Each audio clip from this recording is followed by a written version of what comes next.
Howdy. It's nice to be back, and I think y'all know what time it is. Welcome to Tune Fever, baby.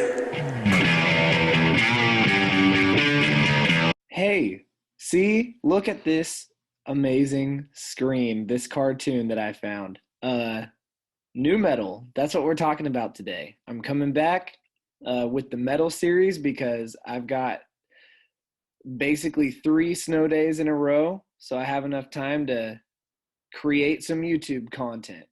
Uh, all right, let's take a look at the next slide in my PowerPoint, which is new metal distinctives, right? This is kind of how I do these things. And I think this is video number 12, right? Yeah, this is number 12. Okay, new metal distinctives. We have themes of strange, eerie, darkness. And see, the thing is about this, it's a lot of times like kind of taboo subjects more so in new metal. It's like we're veering into territory that will make people kind of uncomfortable to hear about. So it's not like the old type of metal darkness where it was like evil and all these weird shrieky vocals talking about evil and all, like it's not the Judas Priest thing. Uh it's like wow, like I really hate my entire family. Or it's like um I'm gonna go stalk this individual and creep him out. That's really what this type of darkness is all about. So the next one on our list here is angular riffs with random high notes. So that's like a just kind of a common kind of riffing style within this. Like it's not as much like the really low metal stuff, although obviously they tune really low, but a lot of times it doesn't just stay down there. A lot of times it kind of is like type of sounds. It's really cool. Um, okay, let's see. The third is it's a bit bro-ish. And that's not true for all of it, but definitely new metal has sort of like some corniness involved. It didn't exactly age the best. I'm looking at you, Limp Biscuit, um, with that backwards fitted hat down over the eyebrows. That's here. Look, that's exactly how you should not wear a hat. Um, Next up,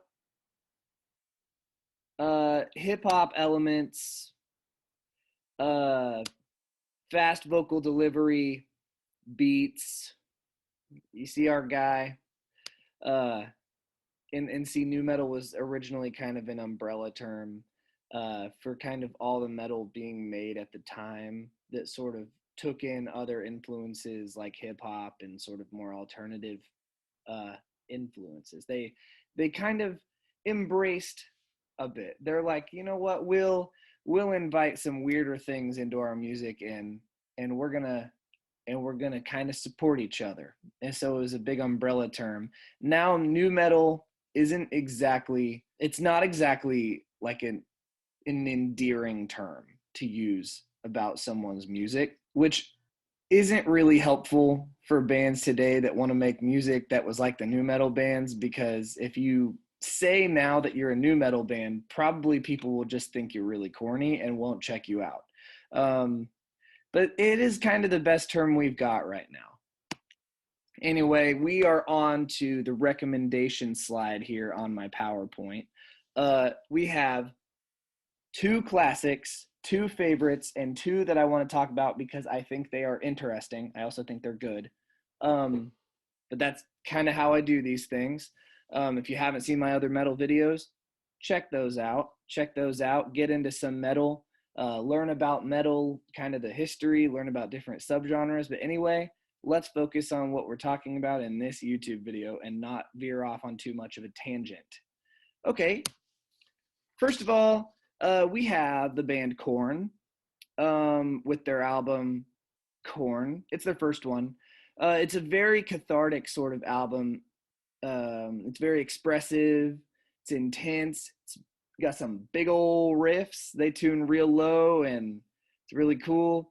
Of course, we're inviting here some taboo subject matter. If you take a look at that album art image, I mean, oh shoot, Don't want to know what's about to happen there. Um, but boy, does it groove in like sort of a hip hoppy way sometimes, a lot of the time. So it does take, I think, some influence there. It's sort of the soundtrack to like malicious, thoughtful ponders against those who've wronged you, like the Arthur meme. Okay, the next one up, we are going to talk about Linkin Park with their album Hybrid Theory. Okay, we got metal inspired riffs, sort of like hip hop inspired beats, and members of this band specifically positioned and postured in order to sing or scream and rap. It is not obviously metal. I think when you listen to it, it's not like obviously metal. It sounds like it takes influence, but it's absolutely part of new metal, and it's absolutely on like the sort of metal family tree that we're establishing here. Um, and it's very inspirational for a lot of future metal acts. Linkin Park was an enormous influence and still is an enormous influence on many, many metal musicians. Um, it, and it's called hybrid theory, probably because it's sort of a metal and hip hop sort of hybrid. Genius. Next up, we are going to start the favorites category. Probably a common favorite among many metal fans within the new metal category is System of a Down with their album Toxicity. This is an essential new metal band, though some say that they're kind of more alternative metal than new. I understand that, but I kind of have a different take. I say that it's just like more of an embrace of artistic means of expression, of kind of other stuff, alternative influences, because they just want to be true to who they are. It's very genuine music when you're listening to System of a Down, and it's new metal. Their music is often about like justice, and it's often political. Also, their ability to put together songs is like truly confounding. Like, how does one group of fellows put together an entire discography of fresh ideas? Like, it's really nice. Okay, next up, we have the band Slipknot. My first exposure to this band was Guitar Hero 3, and the song Before I Forget was in that game. And I thought it was really good song, but so annoying because in my opinion, it's the hardest song in the game. And I know, Through the Fire and the Flames is in that game, but to me, on expert at least, Through the Fire and the Flames is an easier song to beat on expert than Before I Forget because of that weird bridge section with all the really, really fast chords. That part's hard for me to play. Probably other people think, oh, wow, you're weird because Through the Fire and the Flames is obviously more difficult. To me, it's not. To me, it's not. Before I Forget's the hardest song in the game. So congratulations.